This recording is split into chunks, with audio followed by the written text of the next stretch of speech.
Ayan guys, magluluto tayo ng pusit. Ang gagawin ko pala dito guys ay adobo, pero igigisa ko siya. Pwede naman hindi igisa guys. Depende sa inyo. Iba nga hindi na ginigisa eh. Direct na yung mga lamas at saka ano. Pero ako gusto ko igisa muna. Kasi mas masarap. Para naman hindi lagi manok ang ulam natin guys. At dahil ganito na siya guys, ilalagyan natin yung ating pusit na binabad sa suka para naman matanggal yung lansa. Ilang beses ko na inurasan.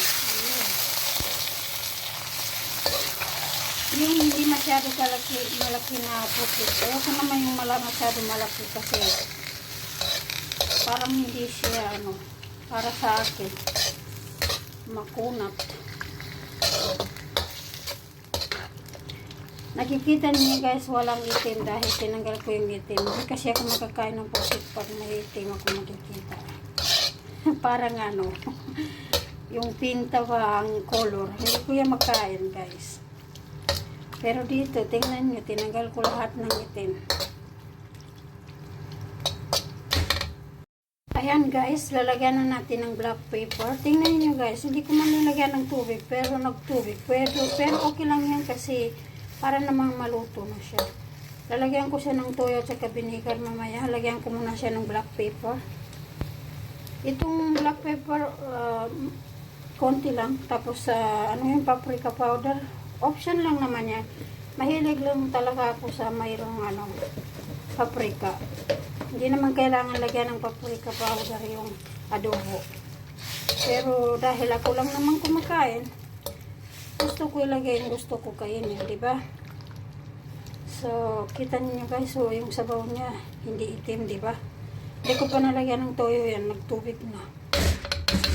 So, ayan guys, update ko na lang kayo mamaya. Takpan ko muna, papakuluin ko muna.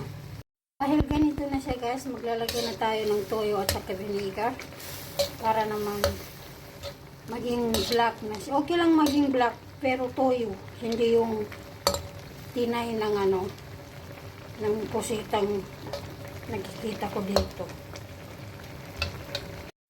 Ayan guys, ang gamit natin dito ay silver swan na toyo.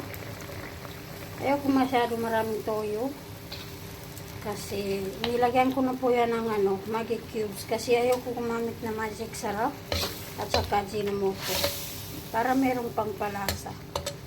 So, kaya inuna ko yung toyo dahil pag malagyan ko ng vinegar, hindi ko pwede galaw-galawin. Pakukuluin ko muna para yung vinegar masarap pa rin. Ang ating vinegar ay dato puti. Baka naman. So, yan guys, maglalagay na ako ng vinegar. Tapos, tatakpan ko lang siya. Papakuluin ko muna bago ko hukay-hukayin. At siyempre maglalagay ko ng konting sugar para balance yung ating salt.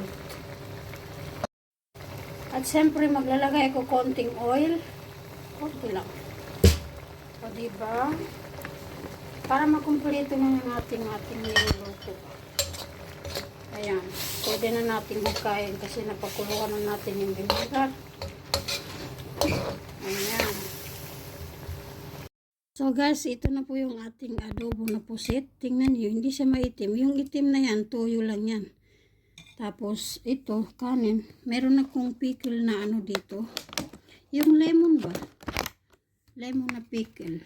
Kinakain ko po yan. Siyempre, meron tayong soft drinks, yung Fanta. So, yan lang po ang pagkain natin guys for today's video guys. Simple lang po guys ang ating pagkain. Kasi puro na lang manok kaya nakakasawa na talaga. Kaya naisipan ko muna mag-adobo ng pusit. So yan guys, kain po tayo. At siyempre maglalagay ko ng konting sugar para balance yung ating salt. At siyempre maglalagay ko konting oil. Konti lang. O diba? Para makumpleto na yung ating niluluto. Ayan, pwede na natin hukayin kasi napakuluan na natin yung vinegar. So guys, ito na po yung ating adobo na pusit. Tingnan niyo, hindi siya maitim. Yung itim na yan, toyo lang yan. Tapos ito, kanin. Meron akong pickle na ano dito. Yung lemon ba? Lemon na pickle. Kinakain ko po yan. Siyempre, meron tayong soft drinks, yung Fanta. So, yan lang po ang pagkain natin guys for today's video guys. Simple lang po guys ang ating pagkain. Kasi puro na lang manok kaya nakakasawa na talaga. Kaya, naisipan ko muna mag-adobo ng pusit. So, yan guys, kain po tayo.